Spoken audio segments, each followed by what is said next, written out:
তারাবির নামাজ না পড়লে আমরা অনেকে মনে করি যে তার রোজাতে বোধহয় অসুবিধা হবে। এটা সম্পূর্ণ ভুল ধারণা। তারাবি একটা ইবাদত, রমজানের রোজাটা আরেকটা ইবাদত। যেহেতু তারাবি না পড়লেও রমজানের রোজা হয়ে যায়, তাহলে তারাবি পড়ার কি আর দরকার আছে? কেন? রোজা তো হয়ে যাবে।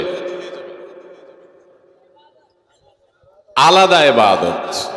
রোজা রাখা একটা ইবাদত, তারাবি পড়াটা আরেকটা ইবাদত। নবী করিম সাল্লাল্লাহু আলাইহি সাল্লাম একই হাদিসে দুটি কথা বলেছেন, মান কামা রমাদানা ঈমানান ওয়া ইহতিসাবান গুফিরা লাহু মা তাকাদ্দামা মিন যামবি। একই হাদিসে বলেছেন, মান সামা রমাদানা ঈমানান ওয়া ইহতিসাবান গুফিরা লাহু মা তাকাদ্দামা মিন যামবি। যে ব্যক্তি ঈমান এবং ইখলাসের সাথে রমজানের রোজা রাখবে, আল্লাহ তার পূর্বের গুনাহ মাফ করবেন। যে তারাবি পড়বে তারও পূর্বের গুনাহ মাফ করবেন ইনশাআল্লাহ। এই জন্য ভাইরা, তারাবির নামাজ পড়তে হবে। এটা সুন্নাহ, গুরুত্বপূর্ণ সুন্নাহ, সাধারণ সুন্নাহ না।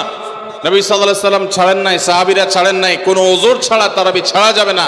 জামাত ছুটে গেলে একা একা হইলেও পড়বেন, কিন্তু কোনো কারণে পড়তেই পারলেন না, সফরে আছেন, ট্রাভেলে আছেন, বাসে ছিলেন, ট্রেনে ছিলেন, নাইটে সফর করেছেন, তারাবি পড়তেই পারেন নাই, ইনশাআল্লাহ আপনার রোজা হয়ে যাবে।